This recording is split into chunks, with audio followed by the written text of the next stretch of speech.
Hello everyone and welcome to Capitals of the World. Today we're in Stockholm, Sweden, and we're gonna show you some of the best highlights in this beautiful town.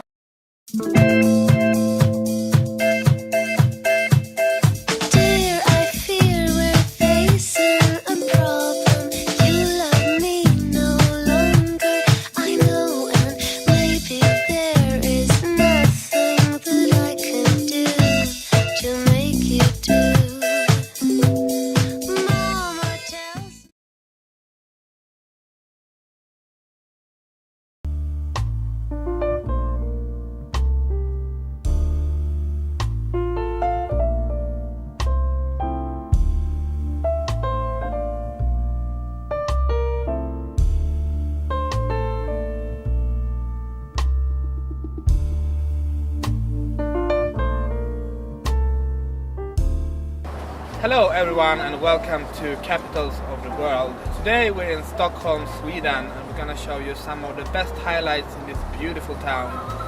So bring some warm clothes and join us as we explore the capital of Scandinavia. When you come to Stockholm, there's a big chance that you arrive at the central station. The central station has been the natural hub for travelers since 1871. Stockholm's local and long-distance trains come and go from here. The central station also connects to the bus station at nearby Cityterminalen and to the Stockholm City subway network. The first you need to do when you arrive in Stockholm is to find a place to stay. If you're on a budget and just need a bed, we could recommend 2 Crowns Hostel.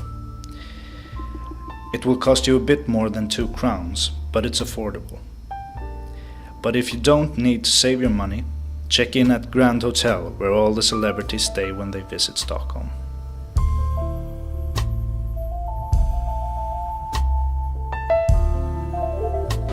We're standing here right in the central parts of Stockholm, in the very heart of Stockholm, and behind me you can see Sergels Torg, the central square of Stockholm, a square that has been used as well for demonstrations as for celebrations through the years.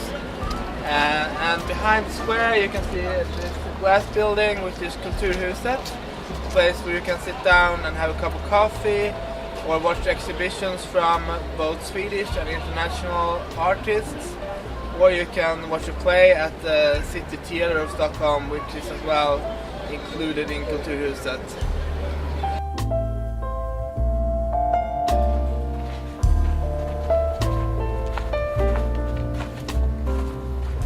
You should leave your car at home when you go to Old Town Stockholm, because these narrow alleys are all over Old Town. But it's a perfect place for a Sunday afternoon walk. And if you want to buy Swedish souvenirs, this is the place to be.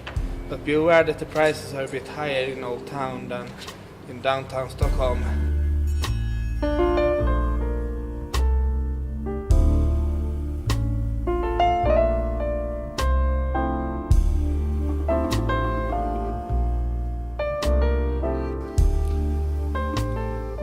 While in Old Town, make sure to visit the Royal Palace. The Royal Palace of Stockholm is His Majesty the King's official residence, and is also the setting for most of the monarchy's official receptions. The palace functions as royal residence, workplace, and culture-historical monument, which makes it unique amongst Europe's royal residences. It was built from 1697 to 1754 and is Baroque in style and formed as a Roman palace. It also contains 3 museums that are well worth visiting.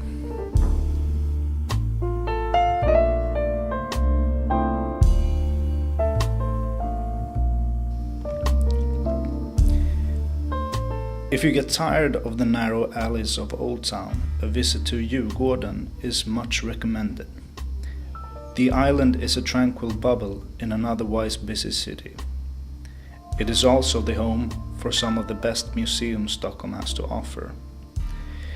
Nordiska museet, for instance, uncovers daily life in Sweden through the ages by exhibiting homes, clothes, fashion, customs and traditions. It was founded by Arthur Hazelius in 1888 and is Sweden's largest culture historical museum. Vasamuseet is another museum worth visiting. It houses the fantastic Vasa ship, which sunk on her maiden voyage in 1628. The museum attracts over 1 million visitors a year. If you have children, Skansen Zoo is a great place to visit. The zoo houses both typically Nordic animals as well as exotic animals from around the world. Skansen is also the home to a living history exhibition, which shows traditional Swedish craftsmanship and handiworks. An alternative to Skansen is the widely popular amusement park Gröna Lund, situated only a couple of 100 meters from Skansen.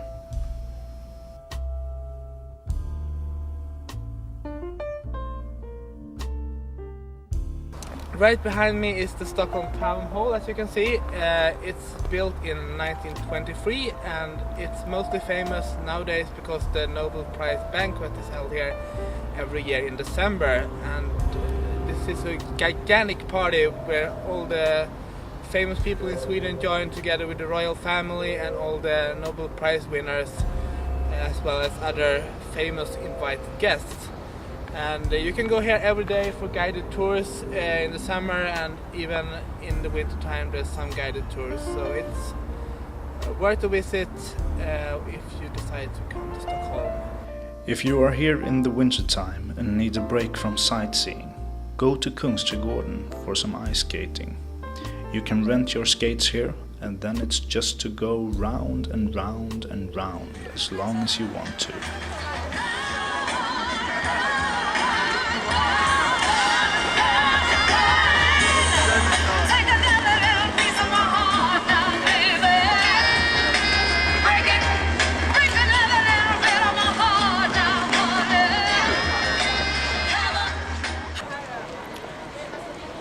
Stockholm has shopping for all kinds of people and all kinds of wallets.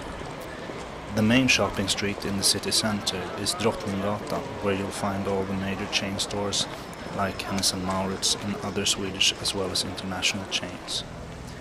If you want some more exclusive shopping, you could go to the classic department store Nordiska Kompaniet at Hamngatan, or to nearby Biblioteksgatan, where you'll find all the exclusive brands of the world. But be aware that Stockholm is quite an expensive city when it comes to international brands, so don't expect to make any bargains. If you want a somewhat more relaxed shopping experience, you could head to Götgatsbacken at Södermalm. There you'll find some more alternative shopping with small stores and plenty of cozy pubs.